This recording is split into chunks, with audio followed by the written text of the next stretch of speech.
The title of our sermon this afternoon is The Forsaken Son of God.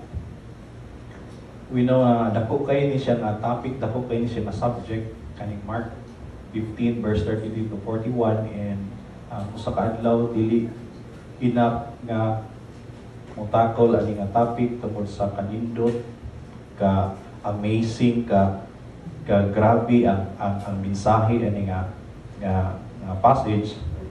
But our objective this afternoon, tipakalan ni siya kinatibukan nga subject matter. So when it comes to suffering, no one has endured greater pain than Jesus. This message aims to help us grasp the depth of His suffering so we can understand why God forsook Him and what it means for our salvation. Mark 15 verse 33 to 41 is the peak of the ultimate suffering of our Lord Jesus Christ. It marked the deepest point of Christ's agony, especially in light of the immense spiritual and redemptive work being accomplished on the cross. Let's read our Bible. Mark chapter 15 verse 33 to 41. Let's stand. And when the 6th hour had come, there was darkness over the whole land until the 9th hour. And at the 9th hour, Jesus cried with a loud voice, Eloi, Eloi, lema sabachthani, which means, my God, why have you forsaken me? And some of the bystanders hearing it said, Behold, he is calling Elijah. And someone ran and filled a sponge with sour wine, put it on a reed, and gave it to him to drink, saying, Wait, let us see whether Elijah will come to take him down. And Jesus uttered a loud cry and breathed his last. And the curtain of the temple was torn in two from top to bottom. And when the centurion who stood facing him saw that in this way he breathed his last, he said, Truly this man was a son of God. There were also women looking on from a distance, among whom were Mary Magdalene and Mary the mother of James the younger, and of Joseph, and Salome. When he was in Galilee, they followed him and ministered to him. And there were also many other women who came up with him to Jerusalem. Let's bow our heads and let's pray. Giday ka na mo pasalamatan ang langitong Amahan. Gila ka na mo ang great provider, our sustainer. Ikaw mong kusog, ikaw mong kinabuhi. Salamat o Diyos sa iyong pag-sustain ka na mo, paghatag ka na mo kay Giyunan na magkatapok karon Lord God. As a church, nga kami magdungan sa pagsimba diya kanimo in a congregational way, O Lord. Salamat sa imong pagpadala sa mong bugtong anak na si Kristo Jesus, na siyang nagbayad sa mga utang diya kanimo. Siya ang namatay sa amo ang behalf, Lord.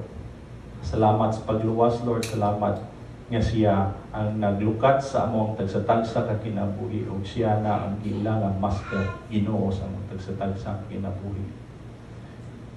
Gampo po kami sa balaang Espiritu, O Diyos, nga ikaw mag-enlighten, magagiya sa matag kasing-kasing na magunahon, Lord. Nga karong hapuna, O Diyos, ikaw, Lord, ang maghatag o kay gayunan kami, O Diyos, sa tanang mga pangunahuna, sa tanang lihok, Lord. Maday ang Diyos, maday ka, Lord God.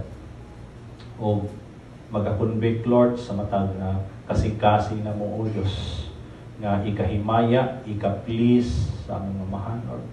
Diya sa langit. Dalay kong kasuray ka sa pusan, yung pagkampo sa ngalan ni Jesus. Amen. Mark 15, verse 33 to 41. And when the 6th hour had come, there was darkness over the whole land until the 9th hour. In Jewish timekeeping, meaning 6th hour is 12 noon. Mark 15:25, kumubalita, it was the 3rd hour when they crucified Jesus. It means from 9 a.m. up until 3 p.m. For 6 hours, he was nailed on the cross. Darkness for 3 hours at 12 noon to 3 p.m. So, unsay pasabot sa kangit-ngit sa tibuok kayutaan? One, some unbelievers try to debunk the spiritual connection between the darkness and the crucifixion of Jesus. Para sa ila, for them, the darkness was just a natural weird occurrence in a matter of timing lang. But many scholars believe that the darkness during the crucifixion is a partial fulfillment of the messianic day of the Lord. Nga ito makita sa Joel chapter 2 verse 31 and also in the book of Amos chapter 8 verse 9. Ngayon din in that day, I will make the sun go down and at noon and darken the earth in broad daylight. While ang ultimate, kay katong sa Joel chapter 2 verse 1 is kaning panghitabo sa dinhi sa pag-crucify ni Jesus Christ is a partial fulfillment. Ang ultimate messianic fulfillment will take place at the second coming of the Lord as described in Revelation chapter 6 verse 12 to 17. Ngayon ingon dinhi during the sixth seal judgment there is a great earthquake. The sun became black as sackcloth. The full moon became like blood. So ikatulo, ang darkness nagpasabot po niya is often a symbol of or sign of God's judgment. In Exodus chapter 10 verse 21 to 23, the darkness signifies judgment. Specifically the plague of darkness that fell over Egypt just before the death of the firstborn. But in the case of the crucifixion, judgment fell on Jesus in our place. And ikapat, darkness is abandonment and suffering. It represents the cosmic sorrow and suffering of the Son as He was forsaken. So the darkness at Calvary was a visible sign of God's judgment. Not directed at sinners, na parang nato, but at Jesus, who bore our sins and took our place. So that darkness was to Jesus the true expression of the curse upon Christ. The darkness gives us the meaning of that bitter cry. Nga atong mabasa din sa verse 34, nga ingon din at the ninth hour, Jesus cried out with a loud voice. Dili ni siya basta-basta nga hilak. Nakasuway na bumong ka ng hilak nga ngahap. Siguro sa mga lalaki, di siguro mga kay feeling masculine, di ba? Pero kining ngahap, grabe gigay, i-release na gid nimo imuhang kuan, imong pinaka tanang emosyon sa imuhang kasing-kasing.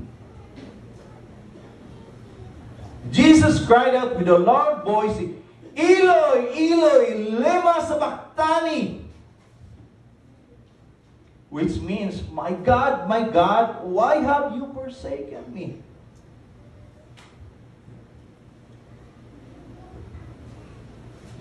Kini nga ko gikan ni siya sa Psalms chapter 22 verse 1. Nga pasabot ani is abandonment. My God, nganong gi-abandon mo ako? Nganong gibiyaan mo ako? So pumunta na karon. Why the Father abandoned His Son? Was there relationship between the Trinity broken, naputol, nabuak,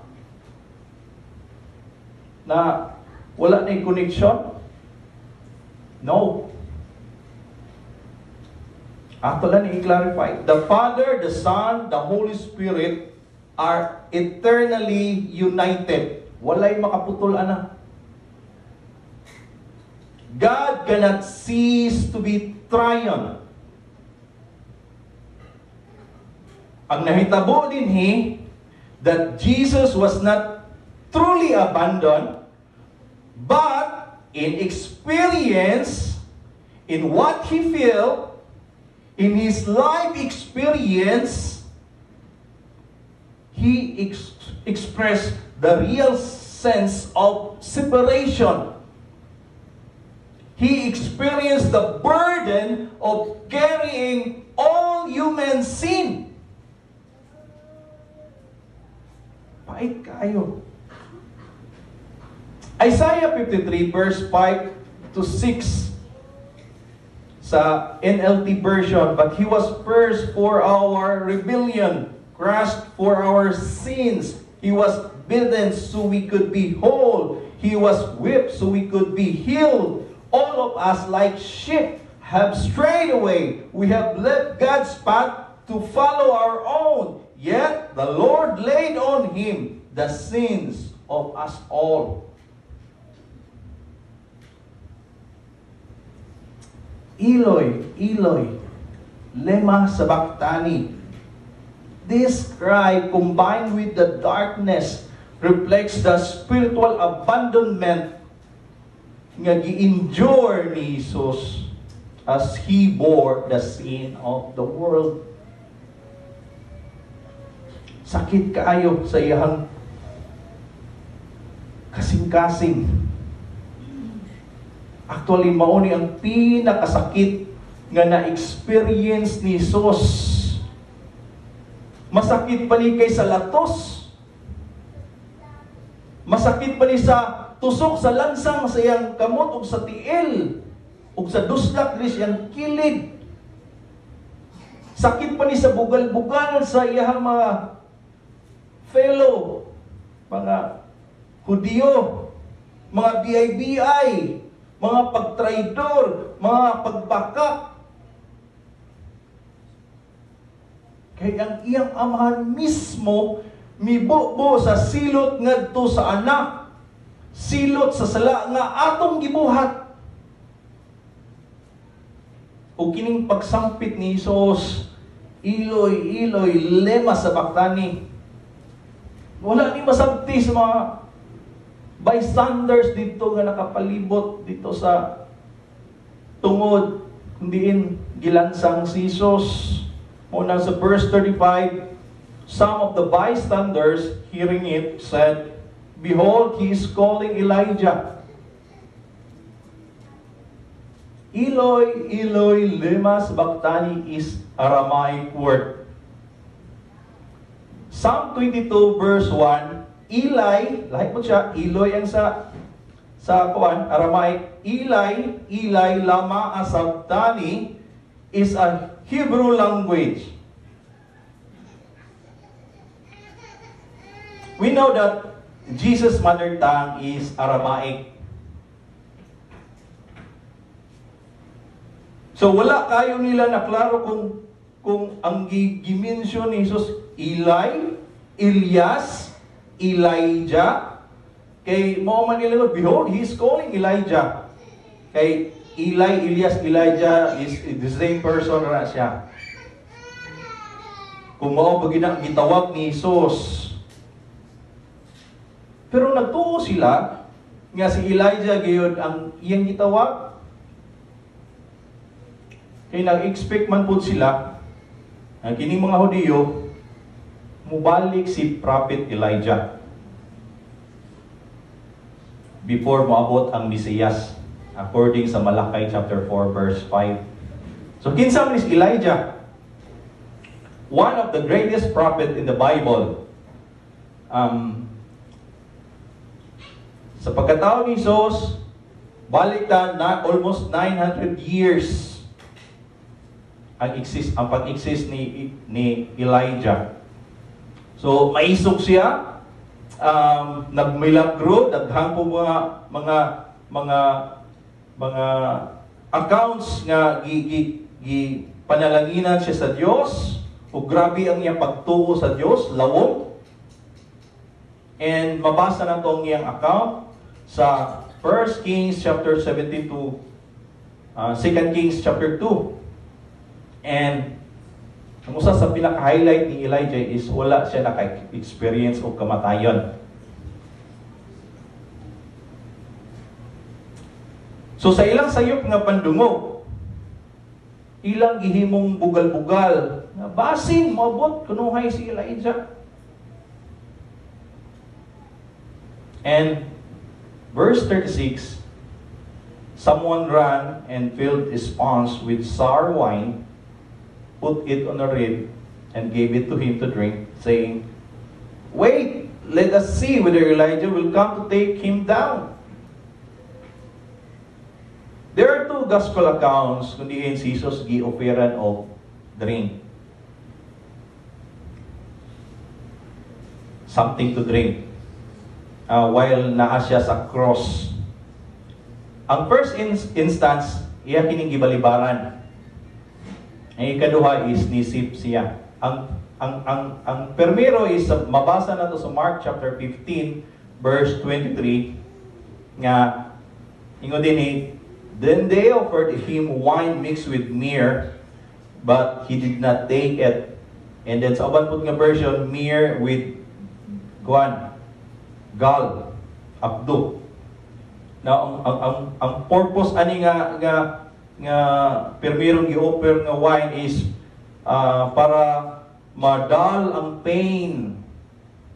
This was a narcotic drink. Yeah, para ma-extend pa gamay ang pag-antos ni Jesus para once nga makatake siya ani nga wine nga gi-offer nila, mawaktang gamay ang sakit o masinati ni Jesus ang grabe nga pag-antos, but our Lord refused to take it. He chose to endure the full suffering with a clear mind. And ikaduha, ining second wine nga gi-offer is sour wine or vinegar, offered before death, and gi-accept kanini Jesus. Nihatag silang wine tungod kay namulong man si Jesus nga, "I thirst. Giuhaw ako." Namo ni ang mabasa na to sa John chapter 19 verse 28. I thirst. And this is to fulfill the prophecy written in Psalms chapter 69 verse 21. Ingon din sa Psalm 69:21, "They gave me poison for food, and for my thirst they gave me sour wine or vinegar to drink." Siguro sa previous preaching na batay na ito nga daghang accounts dito nga giunsa nila pag BI si Jesus, giunsa nila pag mock si Jesus. Ug padayon gyapon sila pangitag paagi nga maka-BI sa atong Ginoo. Until nga nabugtuan na siya gininhawa. Kini mga bystanders at Jesus' crucifixion were engaging in mockery at its finest. Verse 37, Jesus uttered a loud cry and breathed his last. But before his death, atong tan-awon ang lain-lain pud nga cross reference sa gospel account nila ni Matthew, ni Luke o ni John, kay wala man gi-mention diri sa Mark kung unsa pang mga last few words niya. Sa Matthew chapter 27 verse 50, ingon din ni, "And Jesus cried out again with a loud voice and yielded up his spirit." Almost the same ra sa Mark, wa siya istorya. Though he speaks no words, but it emphasizes the loud cry and surrendering of his spirit. Luke chapter 23 verse 46. Ingon din then Jesus calling out with a loud voice, "Father, into your hands I commit my spirit." And having said this, he breathed his last. It shows Jesus' trust in the Father. And in John chapter 19, verse 30, when Jesus had received the sour wine, he said, "It is finished." It is finished. And he bowed his head and gave up his spirit. It focuses on the completion of his mission. Sa Greek word nga gigamit dito ni John sa chapter 19, verse 30, tetelestai. Tetelestai. Paid in full. Humana ang transaksyon. Wala na'y utang, bayad na. Wala na'y paninglunon. It is finished. But in this verse, Mark chapter 15, verse 37, very brief again. Mark does not record Jesus' exact last words. Just he cried out loudly and died. Because Mark focuses on the moment, not on words. That is why in Gospel of Mark, medyo bububulogin siya. And then kabantay mo sa, ikan pa lang sa chapter 1, hantod nga mahuma na lang ang Mark, sige, immediately, di ba?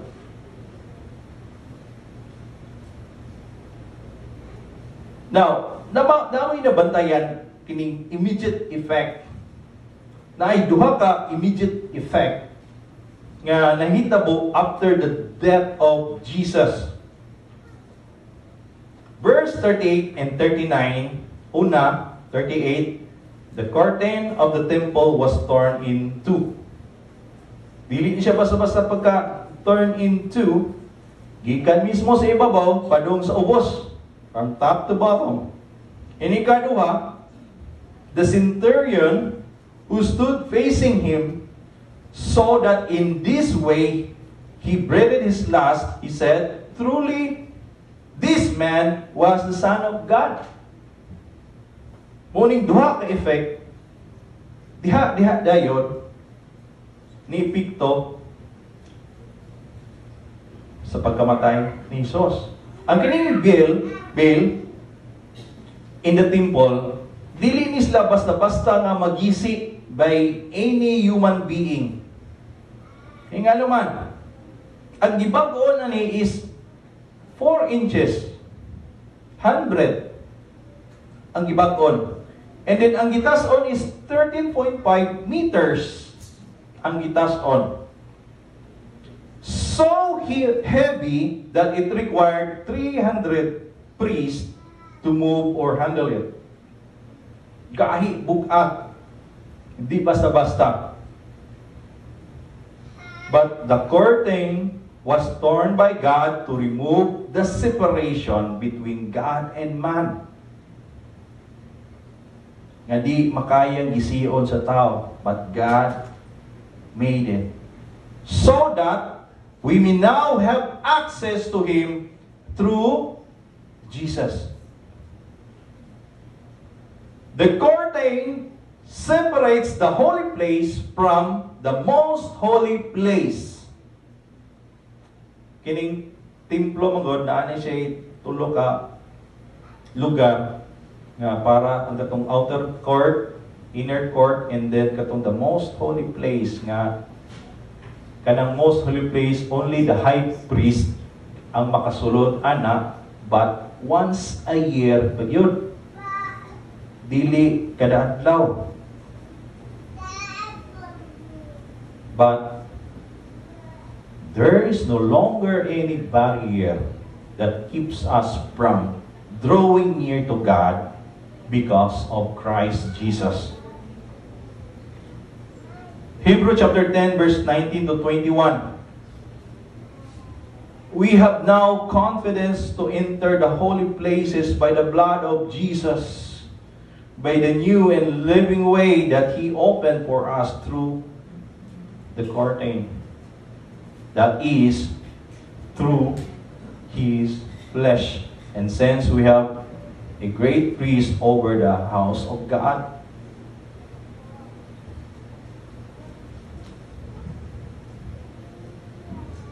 And the second immediate effect, kaning centurion. The centurion's declaration that truly this man was the Son of God was moved by the extraordinary events he witnessed while Jesus was on the cross. He witnessed the darkness over the land for 3 hours. The temple veil torn in two, and an earthquake nga na-record sa Matthew. He was a Roman centurion, a military officer who commanded a unit of up to 100 soldiers. Munang centurion. Military officer. Roughly similar to a company commander today. Kining iyang declaration was significant because he was the first Gentile to immediately recognize the divine identity of Jesus at the moment of his death.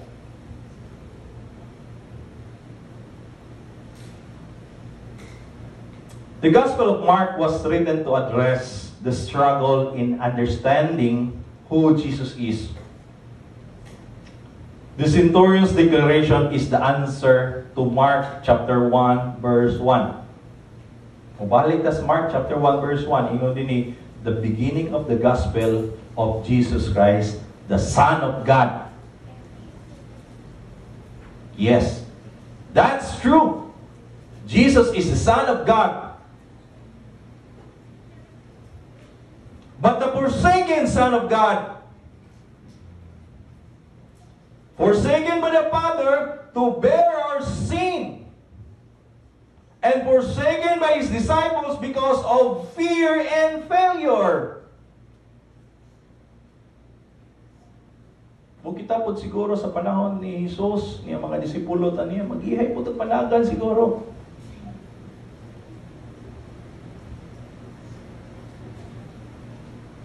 Grabe ang kahadlok. Palpak.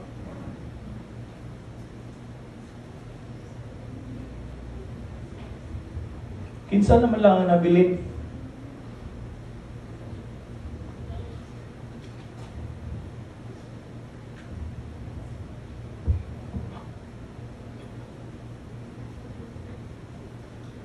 Verse 40. There were also women looking on from a distance, among whom were Mary Magdalene, and Mary the mother of James the younger, and of Joseph, and Salome. When he was in Galilee, they followed him and ministered to him. And there were also many other women who came up with him to Jerusalem. Pagmatanan, nagpabilin man sila. Anong wala man sila nanagan o nanago?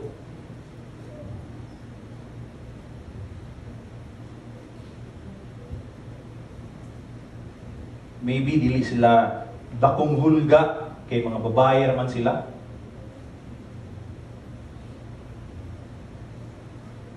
And somehow nagpakita sila gugma o loyalty. And also ilang ipakita nga tinuray sila nga disipulo ni Jesus. These women, even in uncertain, dangerous, and fearful times, stayed where they could see Jesus spiritually and physically. Kita po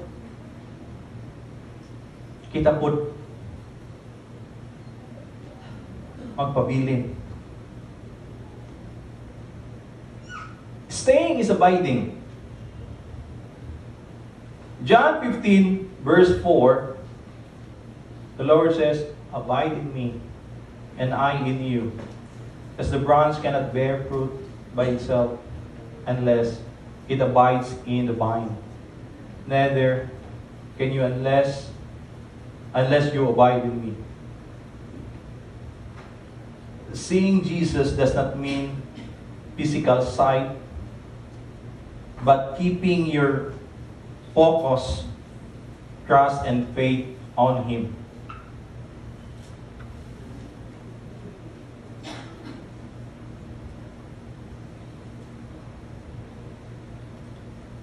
Uncertain and dangerous times, He brings us stability. John 8:12, I am the light of the world. Whoever follows me will not walk in darkness, but will have the light of life. The question is how to stay where you see Jesus.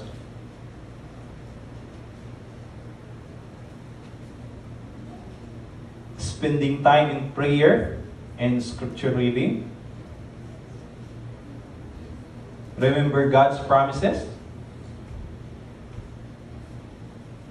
And also, pinaka-importante, staying connected to a church.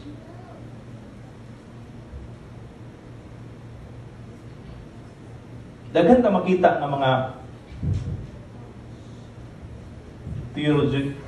theological doctrines ani yung passage. Inaalam ko yung mga ipang-itemize din eh. One, substitutionary atonement. Substitutionary atonement.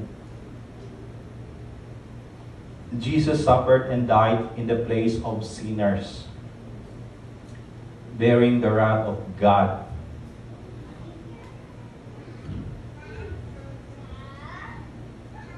Sa iyang pag-ngaap, sa iyang pagsyagit, sa paghilak, why have you forsaken me? Jesus experienced being forsaken, so we would not have to. Ako pong i-insert dito ang doctrine of imputation. Ang atong kahugaw, ang atong sala, ang atong utang nga bayranan, gikuha ni Jesus ug iyang isulob. Ang iyang righteousness, iyang gihukas, iyang gihatag sa iyang mga magtotoo. Aron katong iyang mga tinuray nga magtotoo, dili na mahiagom sa wrath of God. Ug katong akong gipasulog ngadto kang Hesus, ang atong utang sa amahan, ang atong sala, ang atong kahugawan, si Hesus ang nidawat sa silot sa sala nga gipahamtang sa iyang amahan.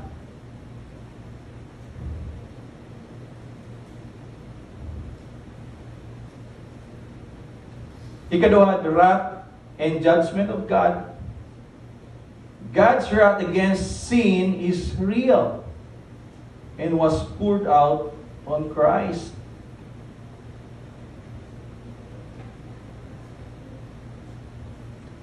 Jesus bore the judgment we deserve. Grabe ka bugat. Grabe ka sakit. Grabe ka pait. Grabe ka lisod. Pero ni-endure ang atong Ginoo. Ikatulo, the humanity of Christ. Daghan mo kung ni debunk ani nga dili man to tao si Jesus. Jesus truly suffered as a man. Na-experience niya ang kalisod aning kalibutana, ang kapait aning kalibutana, ang struggle aning kalibutana, ang crisis aning kalibutana. Na-experience niya as a man. Daghang ingon nga, kuha na itong atik-atik atong feeling ni Jesus nga kuha, wato siya feeling kay Diyos to siya, makagahom to siya, iyarang i-fake yung kaugalingon nga, pasakit-sakit siya, pero makahira to niya talagang kipahoy pulgod siya.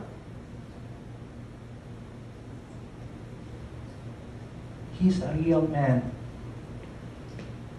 100% real man. Dili siya 50-50.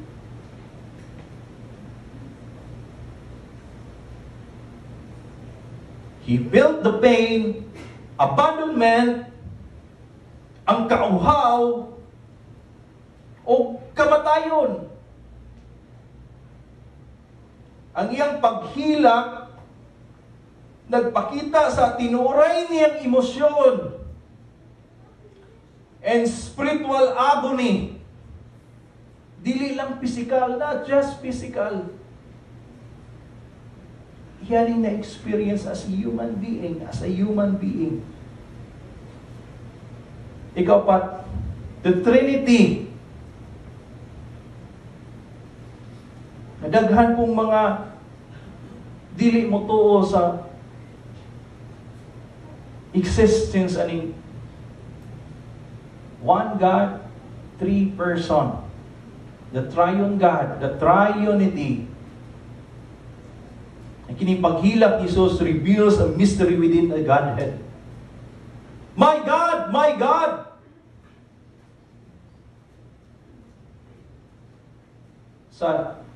Sa Hebrew nga kuan, literature, kung balik-balikon kayo nagkaduha, dakop kayo na siya importansya. The double emphasis. My God, my God. It shows the father-son relationship. Though united in essence, the Father forsook the Son in terms of fellowship, only in fellowship, but not in nature. Kalima. Christ's death as the turning point. Jesus' death marked the fulfillment of the old covenant and the beginning of the new. Kining pagkagisi sa kurtina dito sa templo, nagasimbolo kini nga naanatay access sa Dios. Abli na. Tungod kang Isos. The end of the Levitical sacrificial system. Wala na siya. Sacrificial system. Tungod kay si Isos ang atong the great and ultimate sacrifice and the only sacrifice nga gidawat sa Dios. Ang katong mga lamb, uban pa mga langgam, kabaw, bakaw, sa itong mga animals nga gipang offer to sila. Foreshadowing na to sila sa moabot nga Lamb of God who takes away the sins of the world. Kinsa man siya? Si Jesus.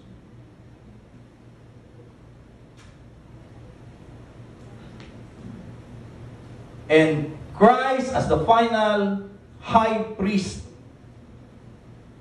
Diba sa most holy place, the Holy of Holies, kaninga lugar, only high priest na makasulod, pero once a year pa yun.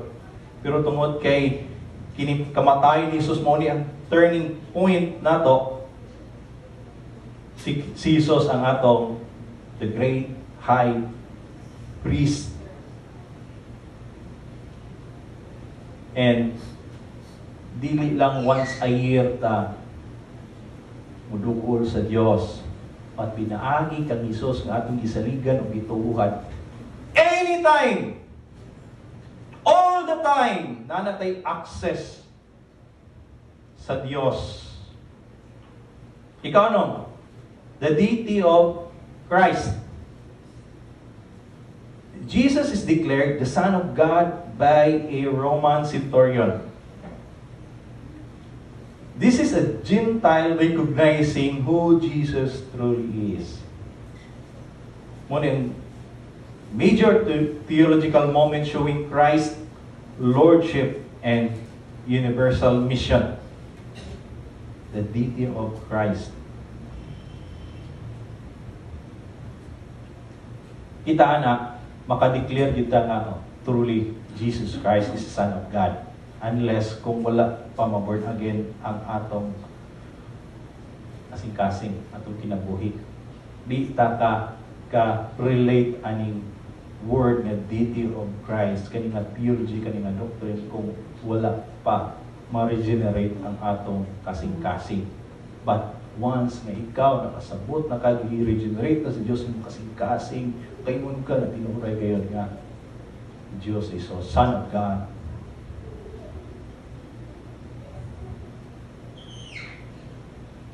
Ikapito, salvation for all people. Kining centurion is a Gentile. Kining mga kababayan, we know nga na yung mga issues sa una sa cultural na mga issues sa panahon sa mga Hudiyo sa unang panahon, sa Roma, sa panggobyerno sa Roma sa una, kining mga women often marginalized. Kining mga centurion, kining mga women are the ones who see and recognize Jesus. This reflects the doctrine that the gospel is for all. Para sa tanan. Jews and Gentiles, men and women. Ikawalo, faithful witnesses. The women remain near the cross, unlike most of the male disciples. This affirms the role of women as faithful disciples and witnesses of the gospel events. It highlights God's use of the lowly and overlooked in redemptive history.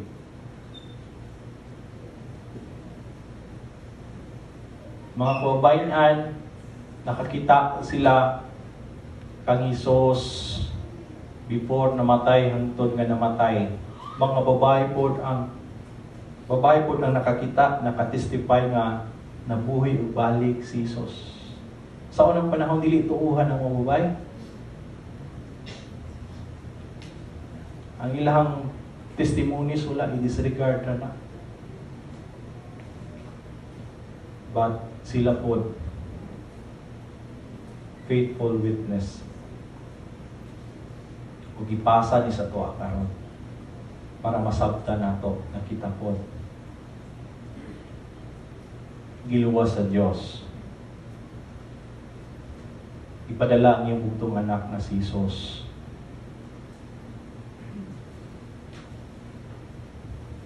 Sakit sa iyahang kasing-kasing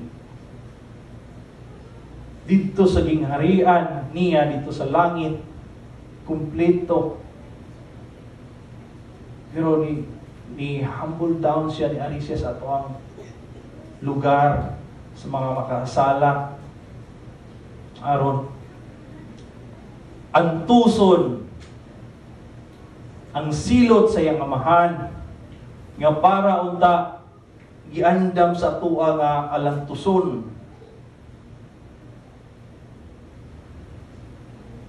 Pero ikuha kini kay Hesus, manang gitawag na to siya manluluwas. Ug tungod sa pagbayad niya, pinaagi sa iyang pagkamatay dito sa cross, gibayaran ta niya. Gikan sa slavery, sa sala, ug sa mga butang aning kalibutan na. Lahi ito master sa una. Tungod kay gibayad ta, gilukat ta niya. Siya na ang atong master karon. Wala na tayo katungod nga mo-forsake sa iyaha. Tungod kay anam-anam na itong nasabtan o unsay misyon sa Ginoo.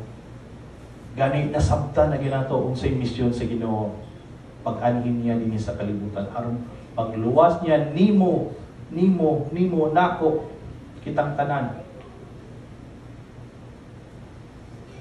Ay, ito ko ito mga magkakapangkot.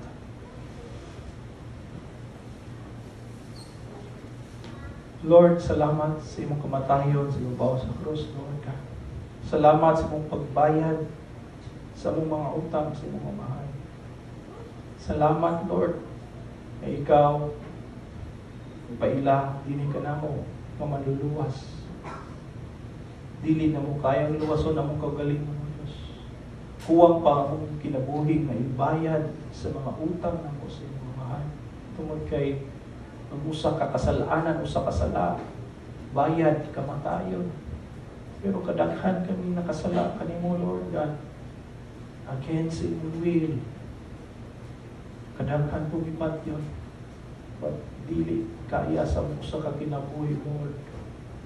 Kung nanginahanglan kami manuluwas, kung imong ipadala, ang imong bugtong anak na si Jesus, siya ang nag-suffer sa among mga ang nagtusun, Lord, na pagkabayran ng God heaven. And we acknowledge, Lord God, sa mga kinabuhi, di mo kasing-kasing na si Jesus, among Savior, among Lord, among kinigisaligan, gituuhan, nagibayra na ni Jesus ang among mga kasalanan. O dili na kami mahiyagong pa sa wrath of God tungod kay si Jesus ang nidawat in our behalf. Salamat, Lord, sa imong pagpukaw, sa imong mga patay na kasing-kasing, O Diyos. Aron masabta na mo, Lord God, ang imong pagka-Diyos, do bisan gamay lang, God. Amo ma-appreciate, Lord, ang kanindot sa imong gibuhat, O God. Do batik tungod kay grabe ang suffering sa imo, pero mo kinihimo ang dako kayo nga plano, Lord. Nga kami nagpasalamat, O God.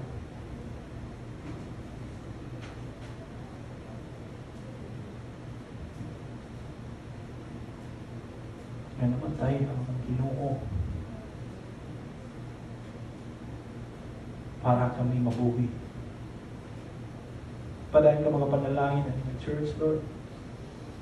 Yung mga binuhat din, O God. Padayon ka mga paglikod kanila, O Diyos.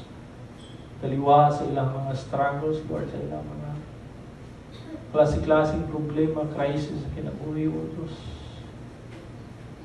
Every time, Lord God, mag-antos, kaliwa sa kasakit, Lord, muhangad mi diha kanimo, Lord, mutanaw sa dako masapering, Lord God, na imong ipasan, O Diyos. Padayon ka makapaglikod sa matagusan ng magdini, O Lord. Na ang focus na mo ikaw, O Diyos. Mahimo kami faithful witness, Lord. Witnesses, Lord.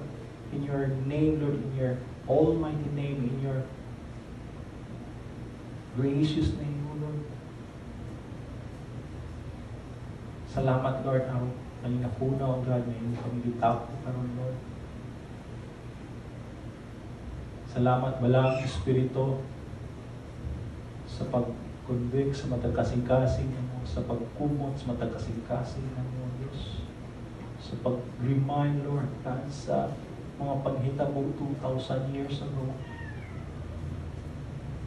Magkapanalangin po ka, Lord God, sa matag workers sa mga church, Lord, na di sila magpapildi sa kaluya, sa kakapoy, Lord. But maglabi ang ilang encouragement, O God. Magkapanalangin po ka, Lord God, sa mga aniya karon, O Diyos, na dili pa sila totally i-surrender diha sa imuhang pagka-Diyos, O Lord, i-convict kanila kasing-kasing, surrender na sila diha kanyang totally, O God. Ikaw na ang ilang ilhon ni Ginoo, tag-iya sa tagsa-tagsa na tinubuhi, Lord. Salamat, Lord. Salamat sa imuhang pag-atiman ka na mo kanunay. Salamat sa pag-provide sa solusyon sa matag problema sa sala, Lord, na bisan pa sa una, Lord. mga kaparian, mga Hudiyo, nagtuho sila, nabayra nilang sala, pinaagi sila mga sacrificial offering sa mga butang nga ilang ipangahatag. Pero wala kini maka-please diya kanimo. But imong i-providean kini nimo lang God na mo ay bugtong na nakabayad, nakatangtang sa sala kaning kalibutan na. Salamat po Diyos. Kining paggampo sa ngalan ni Kristo Jesus nga mong Ginoo pananawas.